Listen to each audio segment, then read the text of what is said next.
Klik tombol berikut untuk mendapatkan update ilmu yang insya Allah bermanfaat.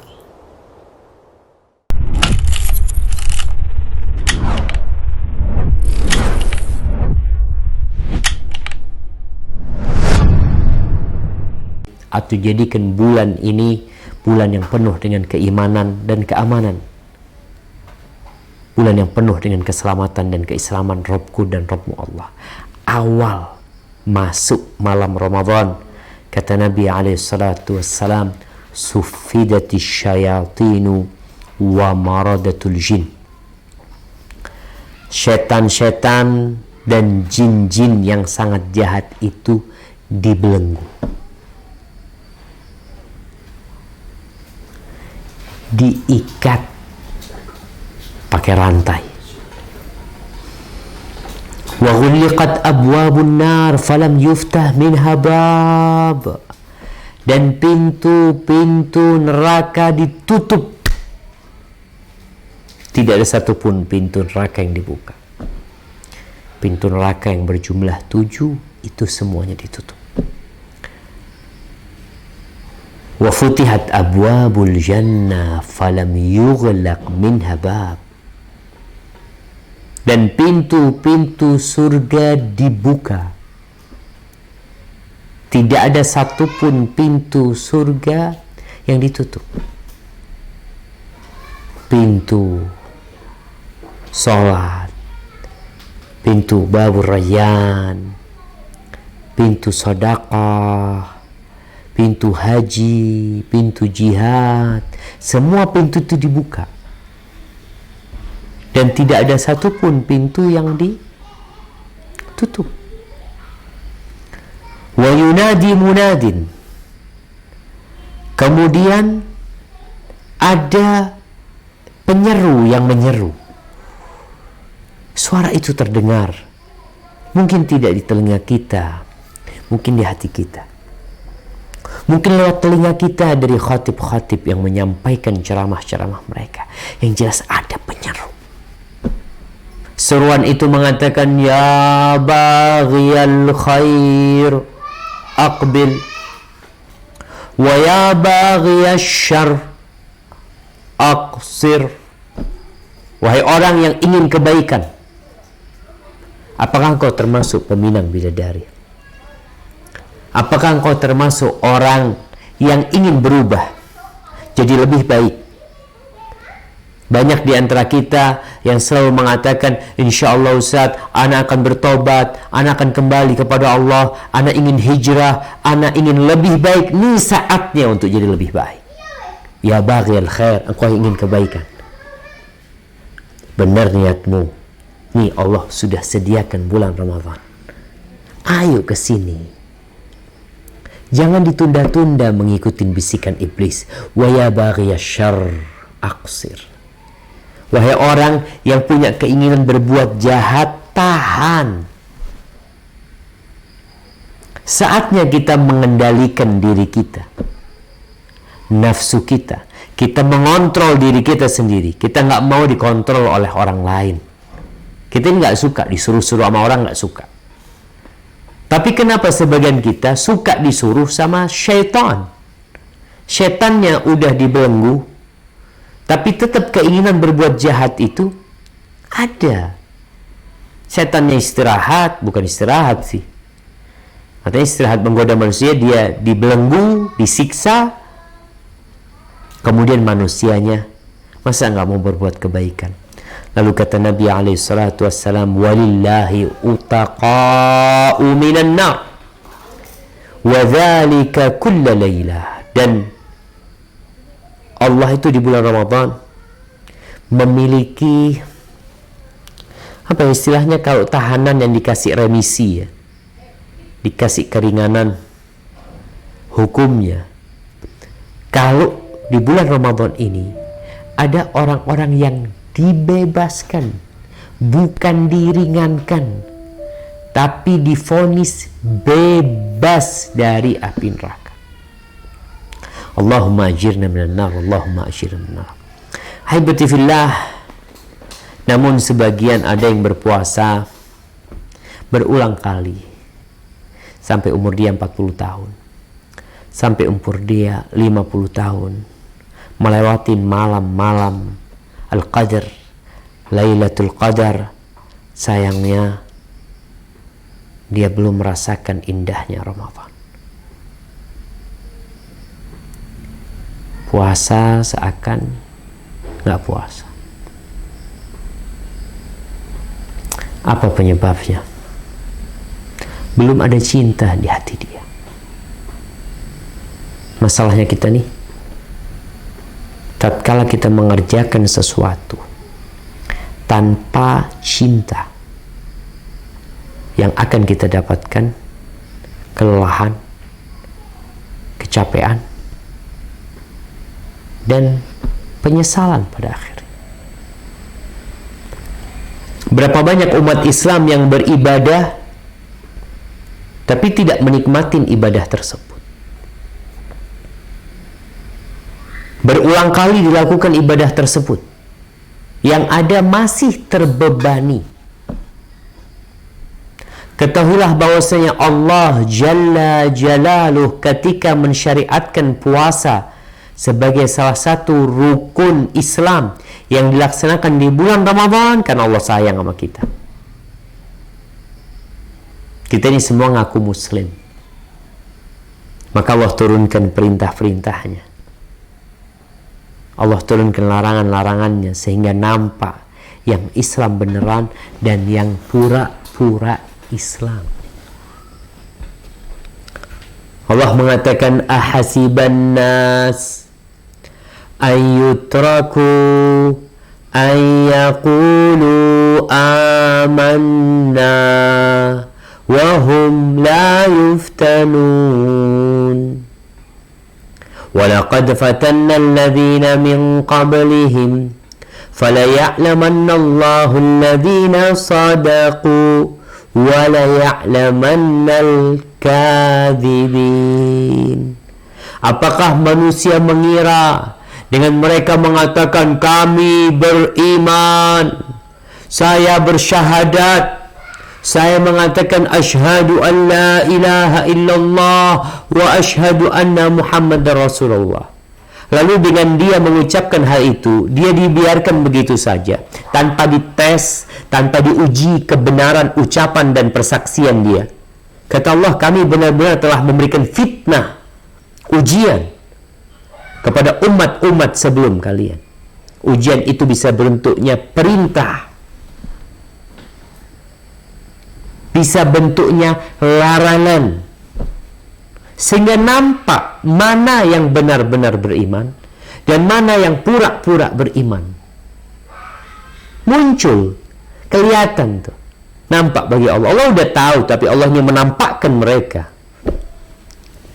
Wallahi jemaah subhanallah ya, kita ini kadang-kadang nggak merasa kalau kita ini sedang dites, kita ini sedang dalam ujian perintah-perintah Allah Azza wa Jalla. Ada cerita seorang anak yang subhanallah ya, anak ini mau daftar kerja, mau ngelamar kerja. Ini anak merasa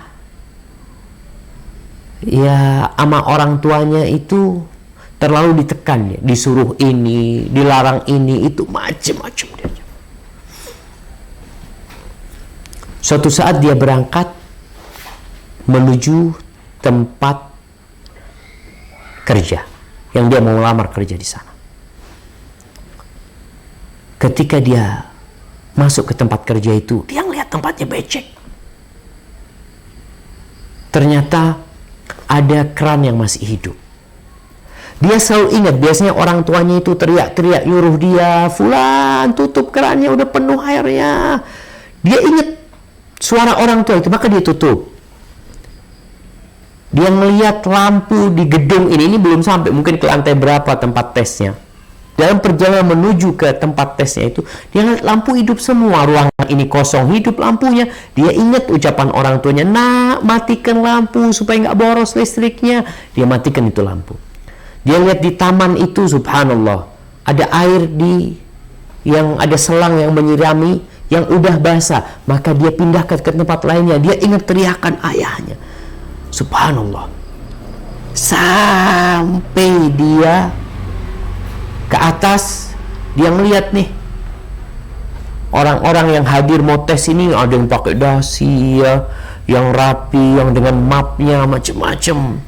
Keluar ruang tes nggak diterima, keluar ruang tes nggak diterima ya, wajahnya berubah keluar ruang tes itu. Dia masuk ke ruang tes tersebut, langsung yang ngetes mengatakan engkau diterima. Kata dia, aku diterima, kan belum dites. Udah, kata dia. Ternyata dalam perjalanan dia masuk ke gedung itu, sudah ada CCTV yang mengawasin dia. Anak ini gimana? Peduli nggak dengan kondisi yang ada?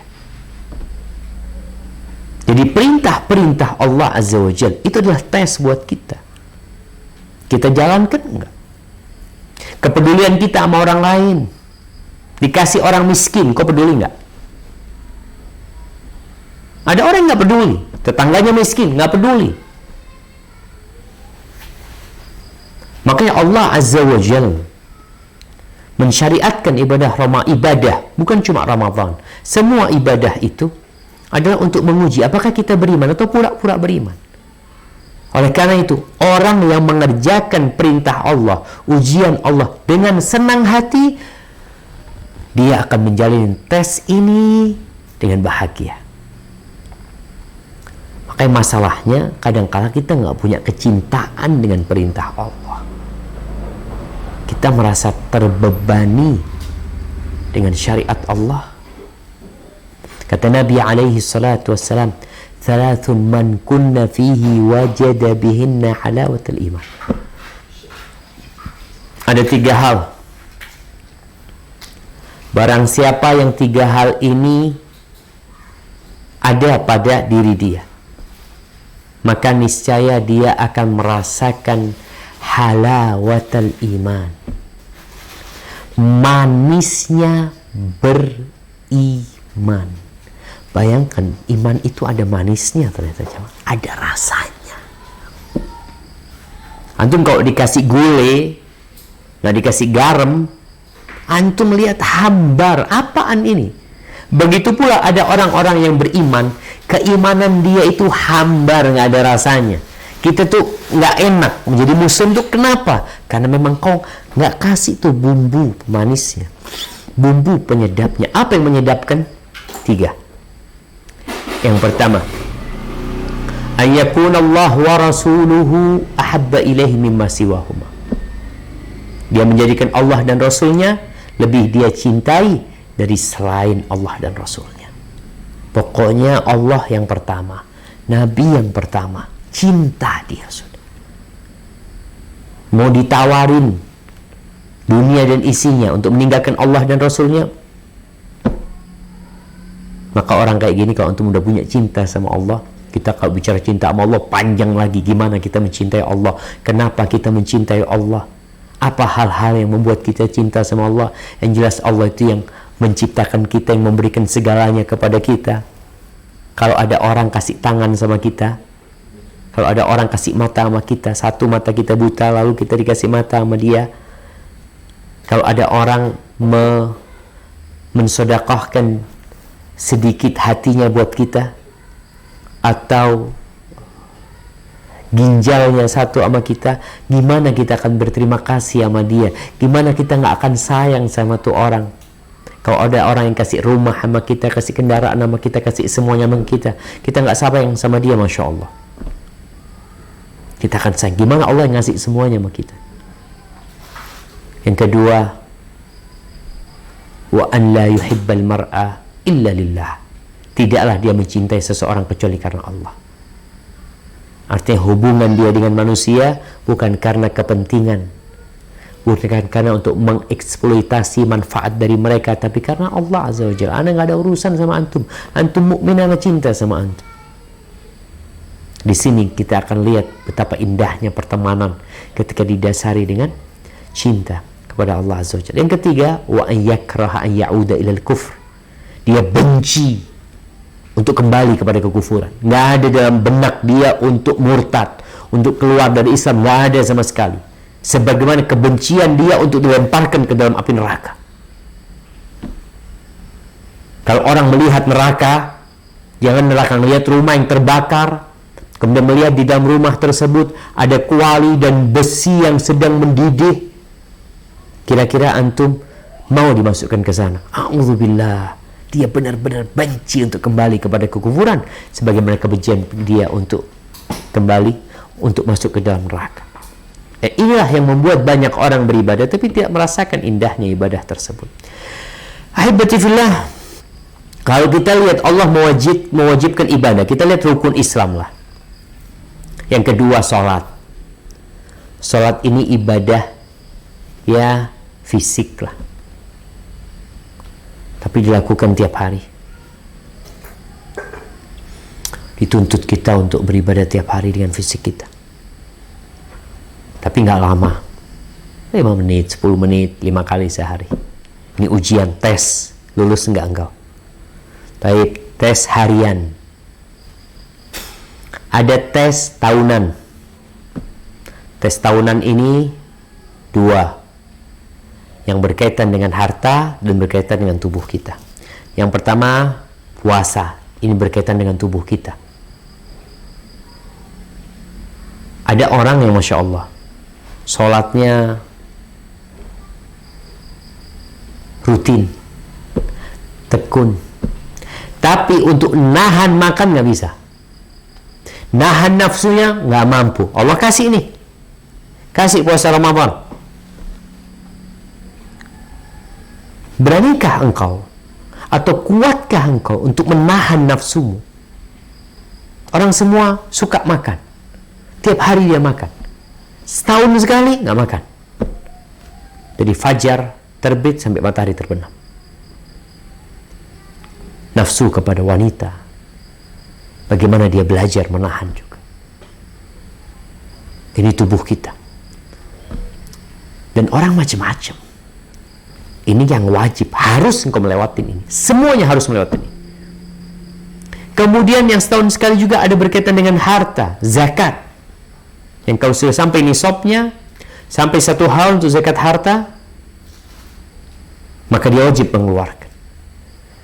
Ada orang yang siap berpuasa tapi nggak siap mengeluarkan harta. Bakhil dan pelit dia, maka Allah bikin ujian, tes buat dia. Jadi tes ini semuanya adalah untuk semua kalangan manusia. Sholat, puasa, yang kaya-kaya nih dites, mampukah dia mengeluarkan harta untuk bersedekah jalan Allah Azza wa Jalla. Ada yang nggak mampu, cinta mati.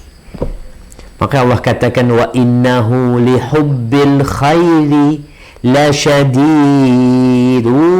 Dia itu manusia benar-benar mengingkari nikmat Allah, cinta sama harta, cintanya, ambisinya jangan ditanya, berat.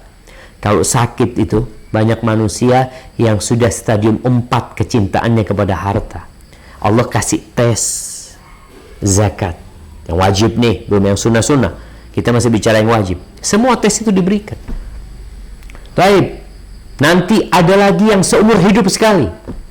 Tes juga, haji. Haji ini ibadah harta dan fisik. Bagaimana tidak? Orang udah mengeluarkan hartanya, meninggalkan keluarganya, melakukan ibadah yang memerlukan kekuatan fisik dia, tawaf, nanti berangkat wukuf di Arafah, mabit di Muzdalifah, mabit lagi di Mina, lempar jamarat dalam kurun waktu yang cukup lama. Kalau bicara sholat, yang kau bisa di rumahmu sholat, yang laki di masjid, tetap di tempatmu. Bicara puasa, ya bisa engkau puasa dimanapun kau berada. Nih teman-teman yang di Swiss, teman-teman yang di Jerman, teman-teman yang di Selandia Baru, yang ada di Australia, di Amerika, dimanapun bisa melaksanakan puasa Ramadan. Tapi haji, kau harus meninggalkan rumah. Harus. Ini tes dari Allah. Mau kau meninggalkan kampung? Kalau meninggalkan rumah untuk berwisata, untuk berliburan, orang jangan ditanya, dia berlomba-lomba. tapi dia mengeluarkan duit untuk bercapek ria, ini perlu keimanan jemaah. Sehingga sekali lagi nampak yang beriman dan nampak yang pura-pura beriman. Ada lagi tes yang lebih berat, itu jihad fi sabilillah. Bukan cuma harta, nyawa pun siap untuk dikorbankan. Sehingga kita melihat di kota Madinah di masa Rasul SAW, nampak orang-orang munafikin.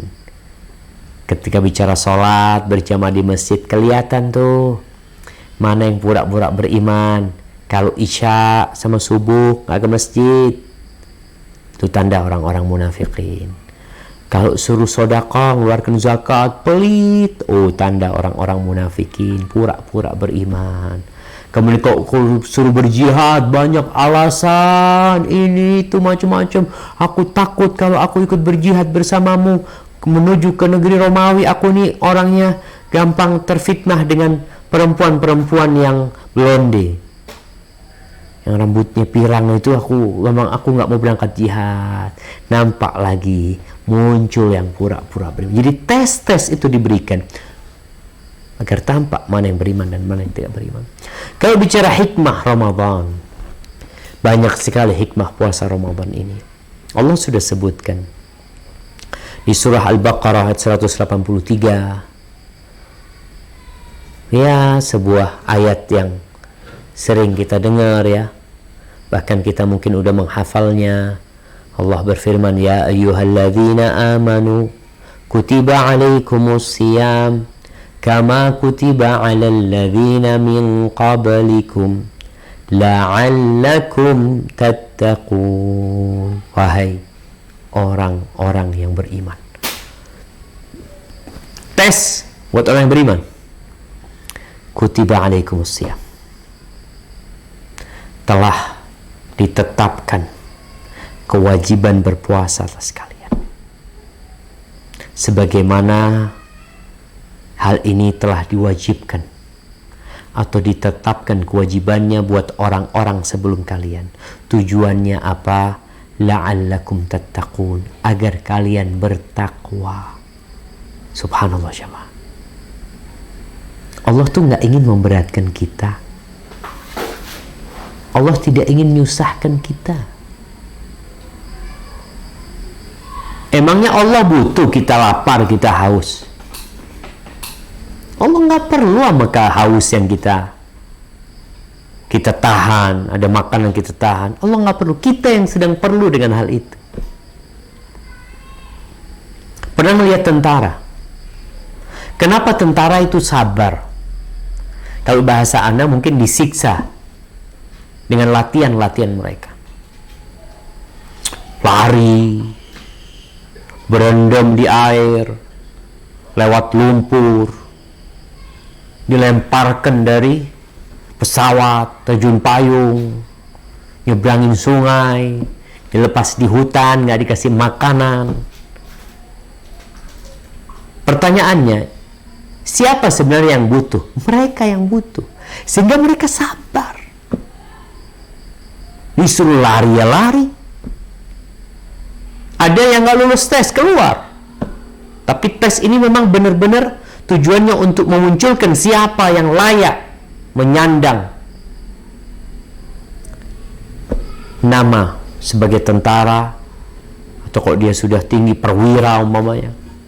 Ada lagi tesnya nanti. Kalau mau naik tingkatannya lagi, ada tes lagi. Mau naik tingkatannya lagi, tes lagi. Terus tes seperti itu sampai puncaknya. Maka tes Ramadan ini nggak pernah selesai. Tapi yang terlihat ketika engkau muda, engkau nafsumu tinggi, tapi kekuatanmu Masya Allah. Kau tambah umur, tambah tua, dites lagi. Tambah tua, dites lagi. Terus tes sampai kau meninggal dunia. Tujuannya agar kau bertakwa kepada Allah. Allah nggak perlu amal lapar dan haus kita. Tapi kita yang perlu dengan tes ini. Karena kita hendak naik derajatnya. Agar kita bertakwa kepada Allah. Menjalankan perintah Allah. Menjauhi larangannya. Menjadi orang yang diterima amalannya.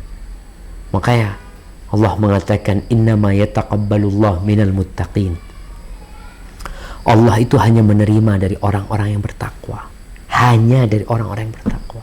Surga disediakan uiddat lil muttaqin, disediakan buat orang-orang yang bertakwa. Semua solusi, semua keindahan itu hanya untuk orang-orang yang bertakwa. Maka Allah berikan puasa Ramadan ini agar engkau menjadi orang yang bertakwa, sehingga engkau masuk ke surga Allah Azza wa Jalla dan amalanmu diterima olehnya. Kita lihat di Ramadan ini kita latihan meninggalkan zina, jemaah. Kalau kita melihat fitnah yang besar buat laki-laki adalah wanita. Wanita, laki-laki fitnah buat mereka. Jadi ada fitnah perut dan ada fitnah yang di bawah perut. Dan dua cobaan ini Allah berikan puasa Ramadan, di antara hikmahnya, wallahu a'lam bissawab, adalah dia melatih nafsu perut dia dan nafsu yang di bawah perut dia. Kalau bicara nafsu yang di bawah perut, yang menjadi godaan terbesar laki-laki, Allah Azza wa Jalla mengatakan wala taqrabuz zina. Allah mengatakan jangan mendekati zina. Jadi zina ini dilarang, mendekatinya aja udah dilarang. Di Ramadan ini kita dilatih untuk jauh dari perzinahan. Di mana bentuk latihannya? Agar kuat nahan nafsu kita terhadap wanita, istrimu sendiri kau tinggalkan. Di siang hari bulan Ramadan ada istrinya keluar dari kamar mandi, tidur di sebelahnya, dia lihat, ya Allah, nggak boleh nih, aku puasa.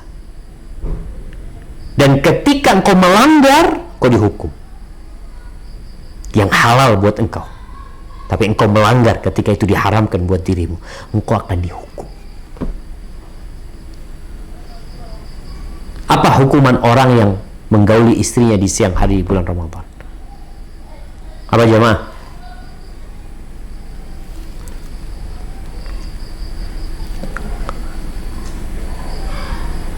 Halo.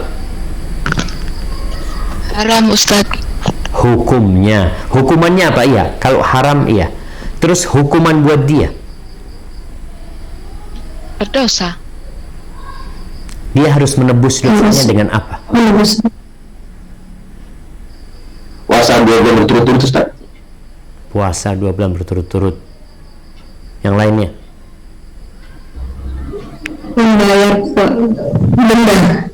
Membayar denda. Apa dendanya? Meringankan fakir miskin 40 orang. Baik, ada 3. Yang pertama adalah membebaskan budak. Sekarang nggak ada perbudakan. Tapi yang pertama adalah membebaskan budak. Yang kedua, bayangkan, dia meninggalkan 1 hari puasa, dia gaulin istrinya, dia batalkan puasa, dia gaulin istrinya, maka dia dihukum dengan berpuasa 2 bulan berturut-turut. Tes ujian, istrimu halal ya, tapi siang hari Ramadan jangan dideketin. Kalau nggak mampu puasa 2 bulan berturut-turut, dia ngasih makan 60 fakir miskin. Jadi Allah ingin melatih kita untuk mengontrol nafsu kita, walaupun kepada istrimu. Insya Allah orang yang mampu mengontrol nafsunya terhadap istrinya, masa dia akan menggauli istrinya orang? Istrinya dia sendiri dia tinggalkan. Yang halal, yang mubah, ketika dia siang hari Ramadan dia tinggalkan, apalagi istrinya orang, apalagi wanita-wanita yang lain. Maka insya Allah orang yang menjaga puasanya dengan benar-benar, insya Allah dia akan jauh dari perzinahan. Dilatih di bulan Ramadan. Kemudian latihan untuk yang perut kita, makan dan minum. Kita ini semua cinta harta. Kita orang yang bekerja mengumpulkan harta untuk memberikan nafkah kepada keluarga kita, untuk kita makan, untuk kita nikmatin. Di bulan Ramadan diajarin kita bahwa engkau makan gak perlu banyak. Terbukti engkau makan sahur 7 butir kurma atau 3 butir kurma, minum air sampai maghrib, engkau kuat. Maghrib makan 3, 4, 5 butir kurma secara ganjil dia makan, Masya Allah, engkau kuat. Ini benar-benar dilatih. Kalau engkau tidak memasukkan makanan selama siang hari, godaan banyak ya. Kalau di Indonesia ini mungkin nggak sama sama di Swiss ya. Indonesia ini godaannya Allahu Akbar, jalan-jalan. Ya mungkin di Swiss lebih parah karena mereka kebanyakan nggak beriman, semua toko warung buka ya. Tapi kita tahan dikit. Kalau yang halal tidak kita makan, masa kita mau makan haknya orang? Kita mau makan yang haram. Makanya ayyuma lahmin nabata min suht fannaru aula. Daging mana saja yang tumbuh dari yang haram, neraka lebih pantas bagi dia. Jadi subhanallah jemaah, kita benar-benar dilatih nih. Ini hikmah.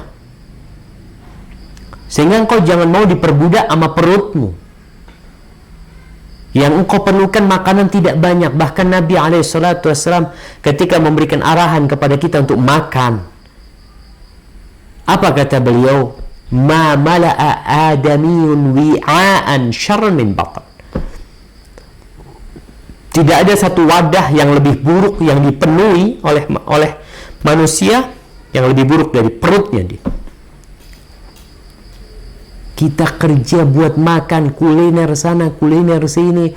Oh, dengar di sana ada warung enak, berangkat sana ada warung enak. Ya Allah, jangan jadi budak perutmu. Engkau yang harus ngontrol perutmu. Bihasab ibni Adam luqaimat yuqimna biha sulbah. Cukup tuh. Anak Adam ini makan secukupnya. Yang cukup menegakkan punggungnya. Bukan membesarkan perutnya. Menegakkan punggung. Artinya engkau perlu makan. Untuk apa? Agar engkau bisa bekerja. Orang tuh makan agar dia punya kekuatan, sehingga dia bisa melakukan aktivitas. Itu yang diperlukan oleh manusia. Makan itu perlunya itu. Makanya banyak orang tua akhirnya makannya jadi sedikit, karena dia tahu nggak, ini sudah cukup. Dia mengatakan metabolisme tubuh anak sudah beda. Yang muda-muda Masya Allah makan banyak. Berarti kan dia sudah berpikir untuk menegakkan punggungnya. Dia ingin sehat. Jadi makan jangan sakit tentu. Makan untuk tegak punggungnya. Karena ada orang makan stroke, ada orang makan darah tinggi, ada orang makan sakit perut. Enggak, tujuannya makan punggungmu supaya tegak. Bulan Ramadan kita diajarin itu. Fa in kana falabud. Tapi ada orang, ya Allah makannya enak nih, masa kita makan dikit? Ya anak makan udah cukup, punggungnya udah tegak udah. Tapi lagi enak makannya. Kalau memang harus engkau makan banyak, maka udah diatur sama Nabi SAW. Thuluthun li ta'amihi, sepertiga buat makanan, sepertiga buat minuman, sepertiga buat nafas. Tapi kalau orang ya 2/3 diisi makanan, mau tidak mau perut dia semakin membesar karena wadahnya itu melar. Sehingga ketika orang melihat wadahnya udah melar, maka dia harus tahu, oh kayaknya anak kelebihan. Nabi kan ngomong sepertiga. Ini kayaknya anak isi, ya bukan setengahnya isinya makan. Ketika setengah diisi makanan, maka mau tidak mau perut itu akan membesar. Maka cukuplah orang tahu diri. Di bulan Ramadan kita diajarin itu. Sehingga nasihat anak ketika antum Ramadan, jangan mikirkan mau berbuka ini, berbuka itu, macam-macam. Bahkan sebagian wanita di bulan Ramadan lebih lama di dapur daripada di luar Ramadan. Seharusnya kau lebih sebentar di dapur, makanmu nggak banyak. Dan di bulan Ramadan ternyata memang ini ujian juga jamaah. Berapa banyak orang yang puasa tapi tidak dapat kecuali lapar dan haus. Ya semoga kita bisa bersabar. Dan yang terakhir sebagai penutup, di antara hikmah Ramadan ini kita diajarin muraqabatullah, merasa senantiasa diawasi Allah Azza wa Jalla. Kenapa? Kalau orang sholat kelihatan ada gerakannya. Orang sholat itu ada gerakannya. Jadi kita tahu fulan ini sedang sholat. Orang berangkat haji ada gerakannya. Orang sedekah dia mengeluarkan sesuatu. Tapi puasa antum nggak ngerjain apa-apa. Orang puasa itu nggak ngerjain apa-apa. Dia cuma diam doang. Dia meninggalkan. Ketika dia di kamar, mungkin dia makan. Jadi kondisi puasa ini benar-benar ibadah yang milik Allah Azza wa Jalla. Illa shaum fa innahu li wa ana ajzi bi. Makanya ada orang yang di luar makan, di rumah dia ngomong puasa. Orang bilang, sudah nggak tahu dia puasa atau tidak. Maka kita diajarin muraqabatullah, diawasin Allah Azza wa Jal. Antum di kamar antum sendirian lihat air yang enak, ya Allah, antum nggak minum, nggak sentuh. Itu kenapa? Ana shaim, aku sedang puasa. Hada wallahu a'lam. Itu bisa disampaikan kesempatan kali ini. Mungkin kita masuk ke sesi tanya jawab. Nah, silahkan kalau ada pertanyaan. Mohon maaf atas keterlambatan dimulainya kajiannya karena memang tadi padam listrik di sini. Nah, silahkan.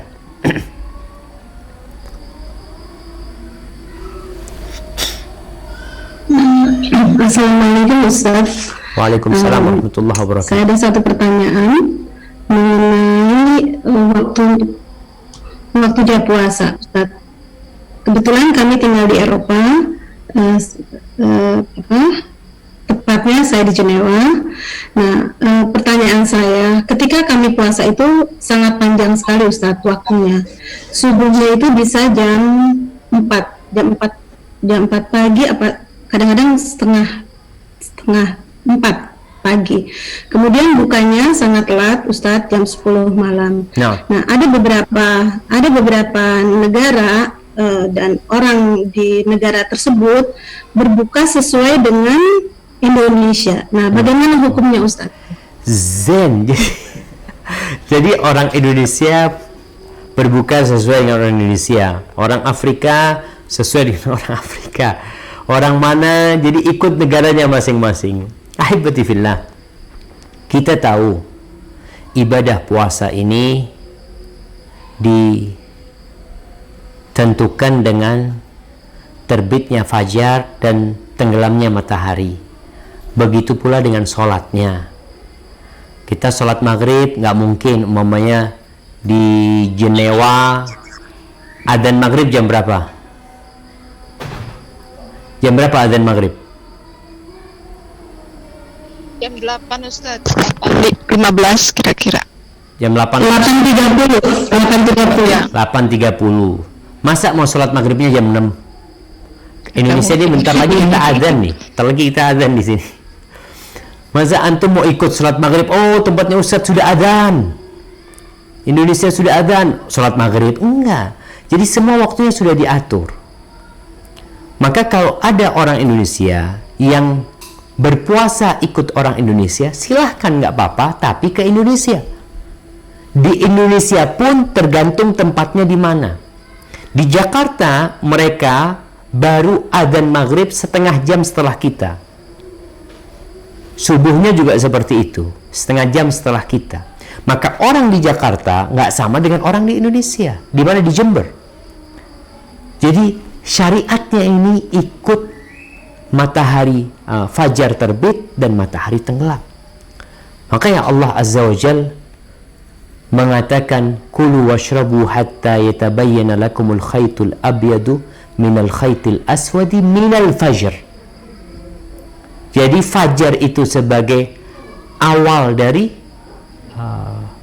awal permulaan puasa, dan tenggelamnya matahari yang kata Nabi SAW, idza aqbala al-lailu min hahuna wa adbana an-naharu min hauna. Kalau siang sudah hilang, malam udah datang, maka faqad aftara as-shaim, maka orang yang puasa telah masuk waktunya berbuka.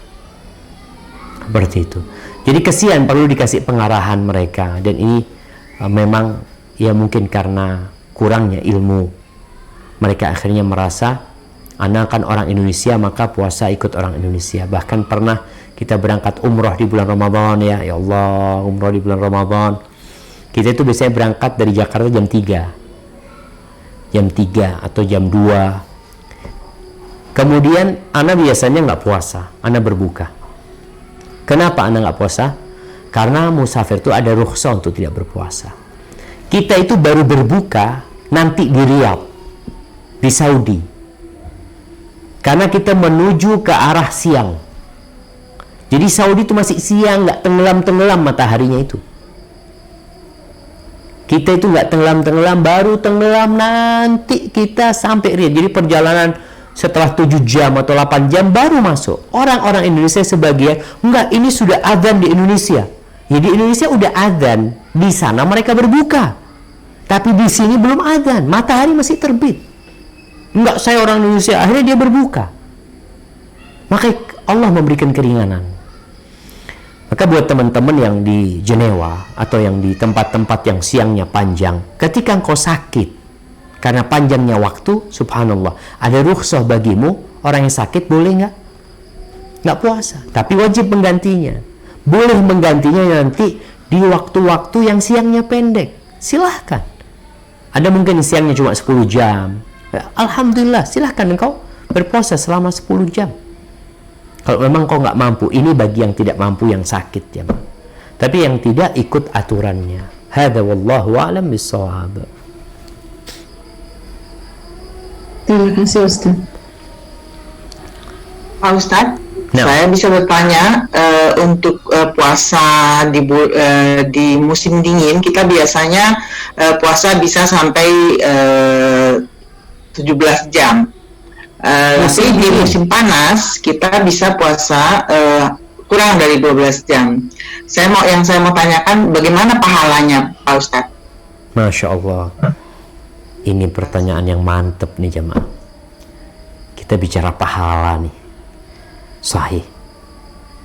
Kalau bicara pahala, Rasulullah Sallallahu Alaihi Wasallam ketika membolehkan Aisyah untuk umrah dari Tan'im, karena dia belum umrah. Dia umrah dari Tan'im. Jarak Tan'im ini ke Mekah atau ke Masjidil Haram kira-kira hanya 7 km. Maka Nabi SAW mengatakan, ajruki ala qadri nafaqatiki wa nasabiki. Balasan buat engkau itu sesuai dengan nafkah yang kau keluarkan dan sesuai dengan kelelahan yang engkau dapatkan. Orang yang berpuasa 12 jam pahalanya nggak sama dengan yang 17 jam. Tapi juga perlu dilihat, kalau bicara hitungan jam memang panjang, tapi karena di musim dingin jadinya nikmat, nggak haus, mungkin lapar. Tapi biasanya orang itu kuat nahan lapar, nggak kuat nahan haus. Di musim panas, pendek, tapi lebih capek karena hawanya panas. Maka di sini yang menentukan kadar pahala, sebagaimana disebutkan oleh Nabi SAW, adalah sesuai dengan kelelahan yang dirasakan oleh hamba. Bukan berarti kita melelah-lelahkan diri kita ya. Umpamanya kita ini lagi musim panas, wah, ana nggak mau pakai AC supaya pahalanya lebih besar. Nggak seperti itu, tapi engkau jalanin hidupmu. Maka kalau bicara besarnya pahala, kalau bicara jam memang lebih panjang yang di musim dingin. Tapi kalau bicara kenyamanan, bisa jadi di musim dingin walaupun panjang enak Ustaz, hawanya dingin. Tapi ini yang 12 jam panas. Orang keluar rumah, anak ingat ketika musim panas kita Ramadan, anak keluar dari apartemen di Madinah itu, dari rumah menuju ke masjid, pusing kepala, panas sekali. Maka tentunya nggak sama. Orang yang ke masjid di musim dingin, jaraknya nggak jauh tapi dingin, yang dia ingin dalam rumah. Orang yang berwudu di musim dingin dengan air yang dingin, tentunya pahalanya berbeda dengan mereka yang berwudu di musim panas dengan air dingin. Hadza wallahu a'lam bissawab. Terima kasih Pak Ustadz. Barakallahu. Pak Ustadz, Assalamualaikum Pak Ustadz. Waalaikumsalam warahmatullahi wabarakatuh. Kenapa perempuan nggak boleh pakai? Kenapa harus pakai jilbab? Kenapa perempuan harus pakai jilbab? Masya Allah. Pertanyaan yang menarik ini jamaah. Karena yang tanya dari mana nih? Dari Jenewa. Oh, Masya Allah. Di Jenewa banyak yang pakai jilbab. Dikit. Kalau musim dingin? Mana? Banyak kalau musim dingin kan. Nah, barakallahu fiik. Siap. Kita lihat tuh orang ketika musim salju umpamanya, semua pada pakai jilbab, semua pakai pakaian tertutup karena dia ingin menyelamatkan dirinya. Dia ingin tubuhnya tidak sakit. Ini bicara tubuh yang tercipta dari tanah, kita harus tutupin. Kalau bicara kenapa muslimah harus pakai jilbab, karena Allah sayang sama dia. Allah cinta sama dia. Allah mewajibkan seorang muslimah pakai jilbab karena dia barang yang berharga, dia mahal, dia harus ditutupin agar dia tidak menggoda orang, agar dia tidak merusak masyarakat, untuk menyelamatkan dirinya. Perempuan-perempuan yang baik-baik itu menutupin dirinya, dia tidak biarkan auratnya diumbar. Kalau kita lihat di mana banyak terjadi pemerkosaan, pelecehan terhadap wanita, ketika mereka tidak menjaga kehormatan dirinya. Jadi kalau kenapa kita berjilbab, mungkin salah satu jawaban yang paling indah karena Allah memerintahkan kita untuk berjilbab. Kalau kita melihat ada orang-orang kenapa pakai seragam, ada orang kerja di rumah sakit, kenapa sih pakaiannya dokter kok putih? Kenapa kok pakaiannya kantor warnanya kuning, yang ini warnanya biru? Ya karena aturan perusahaan seperti itu. Aku nggak suka warna biru, aku suka warna hijau.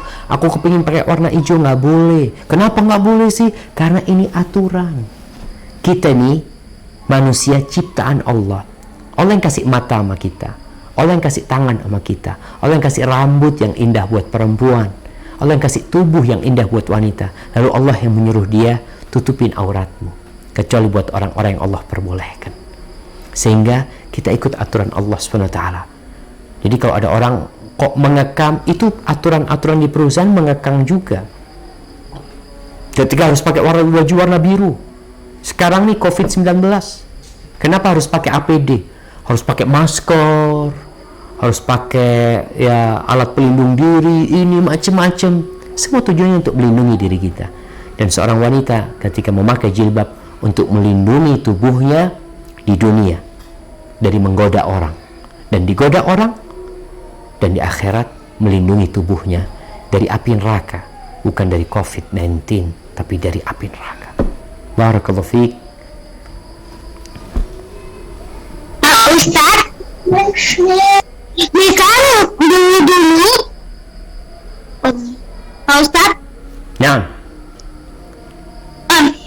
dulu kan orang-orang yang nggak muslim kan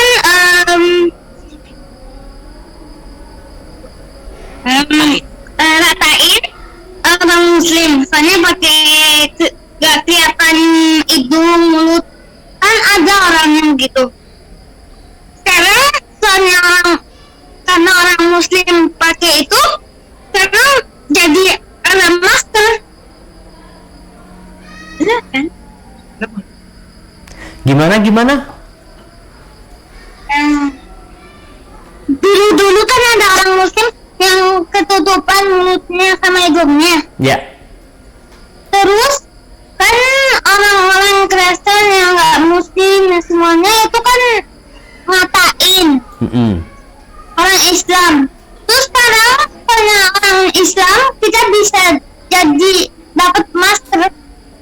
Siap. Karena untuk coronavirus kan Siap. itu kan diproteksi. Nah, sahih. Artinya kan ya, Masya Allah ya. Itulah sekarang kalau kita bicara kenapa orang-orang pada pakai masker, kenapa pakai penutup muka sekarang. Dulu katanya orang Islam pakai cadar itu istilah mereka itu menyiksa diri, bahkan mereka mengatakan ini termasuk diskriminasi terhadap wanita, disuruh tutup wajahnya. Sekarang kau baru tahu bagaimana ketika mereka wajib pakai masker, ada sesuatu yang mereka takutin. Sedangkan kita nih muslim, yang kita takutin itu adalah api neraka, murka Allah Azza wa Jal. Sehingga kalau gara-gara corona aja engkau tutup wajahmu, masa gara-gara api neraka engkau tidak pakai jilbabmu? Sehingga kalau ada lagi yang meledek umat Islam, ketika muslim pakai cadar umpamanya, pakai jilbabnya, maka ketahuilah, sebagaimana engkau menyelamatkan dirimu dari COVID-19, kita nih juga menyelamatkan diri kita dari azab Allah Azza wa Jal dengan ini. Artinya sama-sama sebenarnya seorang itu mengikuti aturan demi untuk hidup lebih baik di dunia dan di akhirat. Barakallahu fikum. Assalamualaikum Ustaz.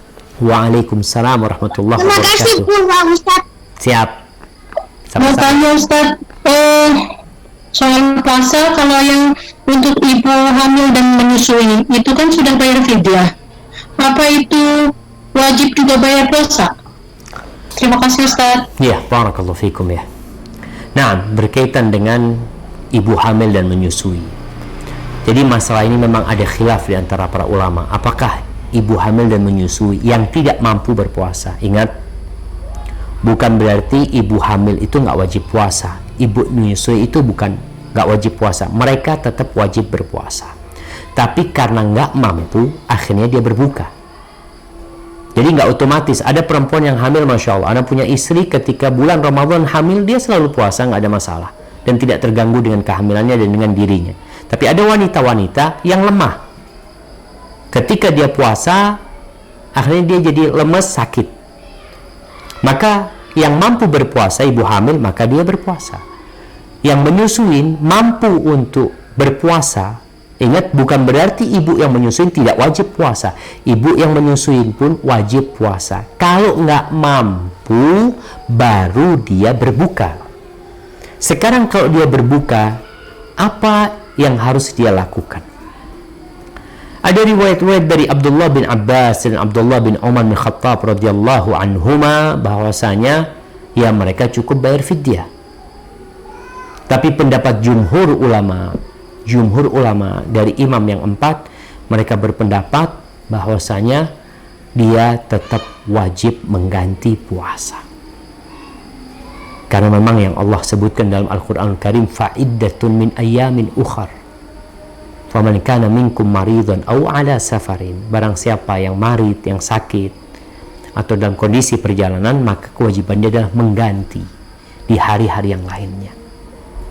Hanya kewajiban membayar fidyah itu ada yang mengatakan dia mengganti plus membayar fidyah, menjadikan membayar fidyah itu sebagai tambahan penggantian puasa dia. Jadi buat seorang wanita, ini Anda lihat pendapat jumhur ulama mungkin lebih hati-hati ya buat kita.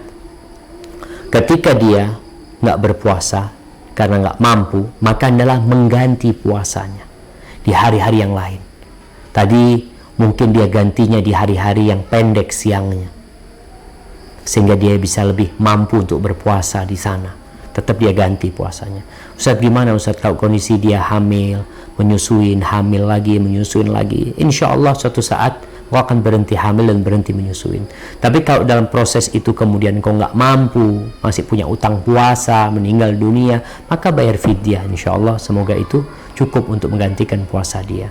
Artinya kalau dia nggak biasa membayar tahun ini, utang tahun kemarin nggak bisa dibayar tahun ini, baru tahun depan dibayar, silahkan dia bayar tahun depannya.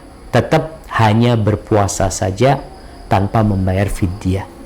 Hada wallahu a'lam bishawab. Tapi Anda sampaikan masalah ini memang ada khilaf di antara para ulama. Hada wallahu a'lam bishawab. Assalamualaikum Ustaz, saya mau tanya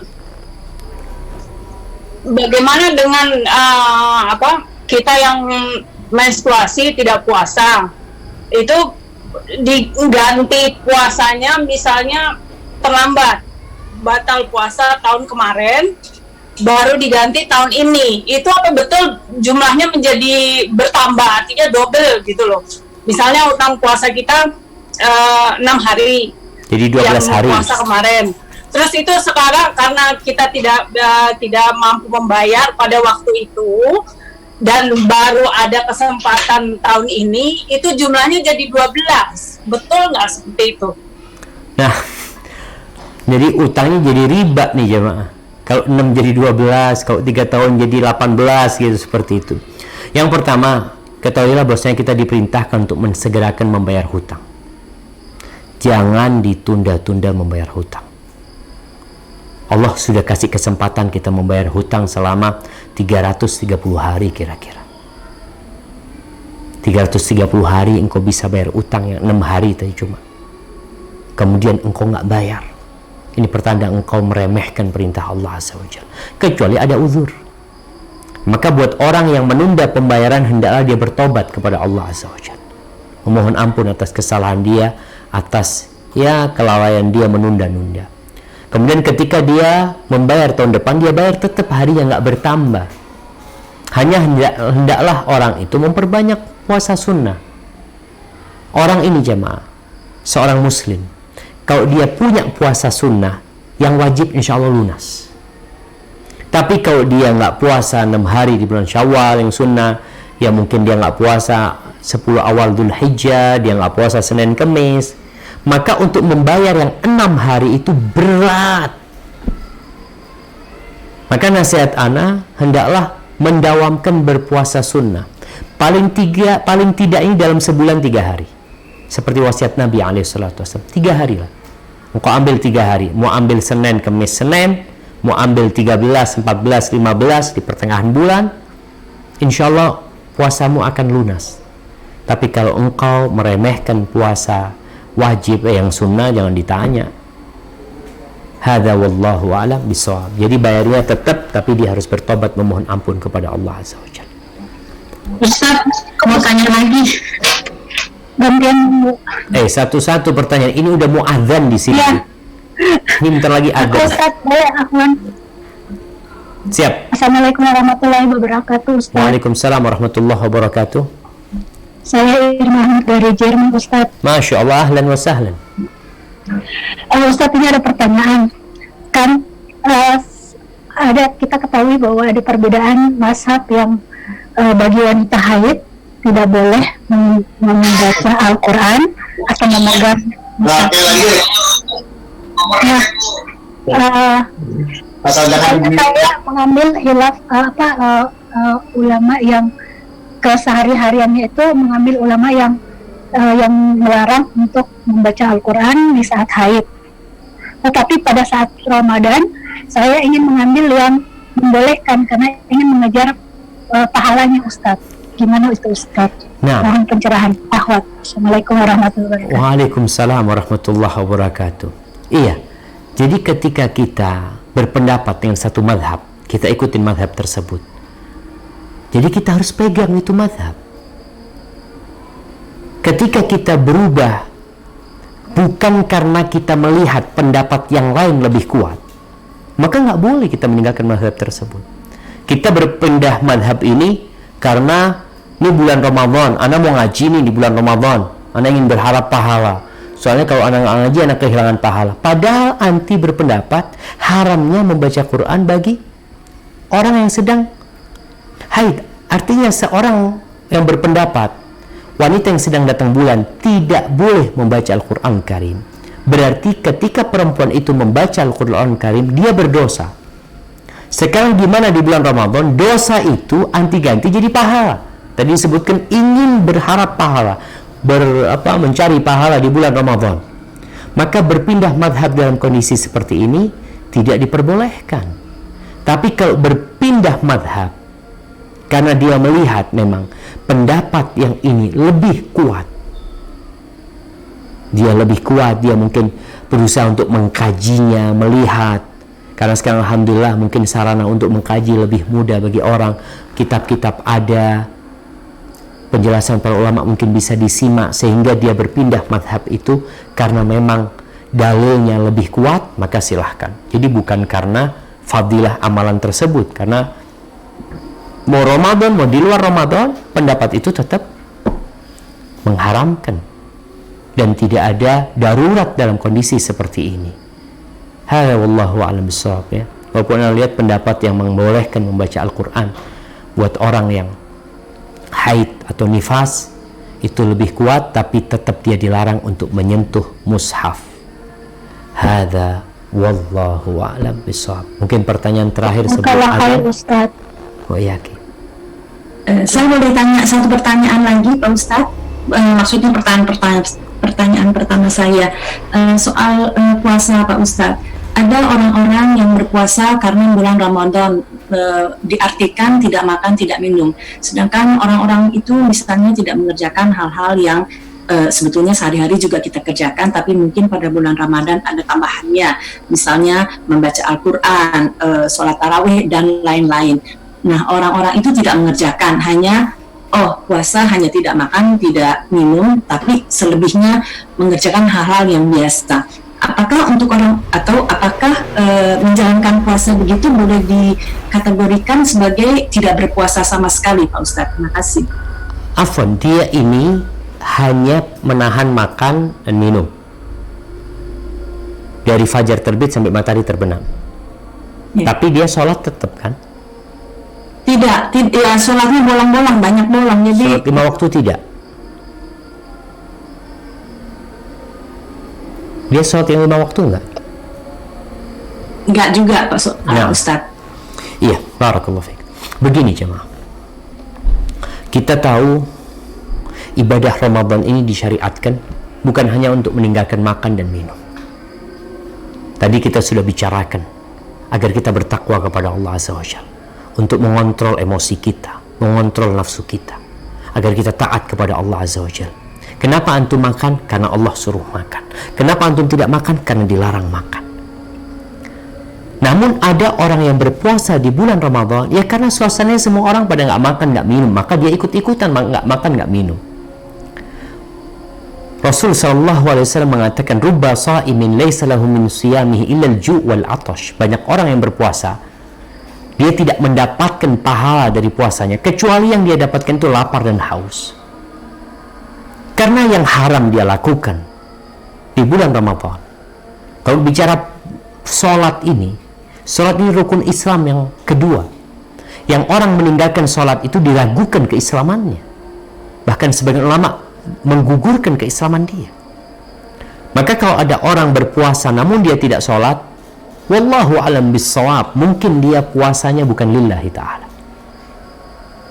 Nabi SAW mengatakan, "Man shama Ramadan imanan wahtisaban ghufira lahu ma taqaddama min dhanbi."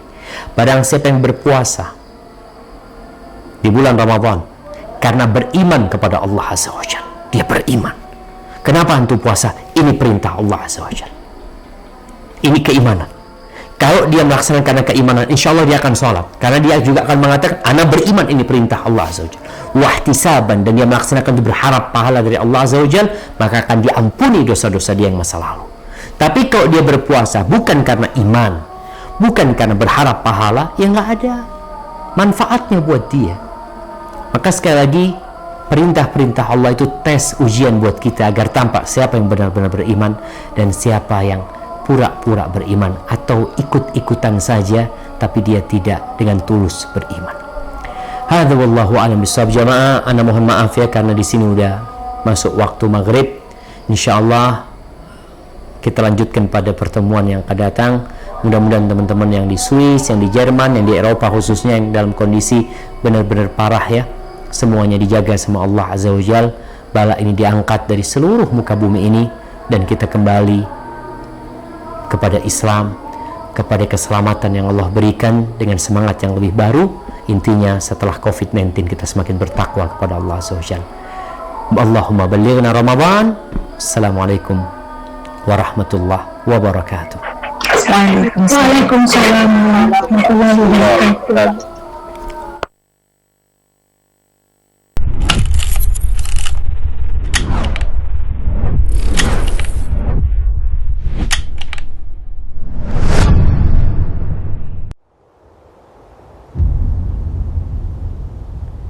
Klik tombol berikut untuk mendapatkan update ilmu yang insya Allah bermanfaat.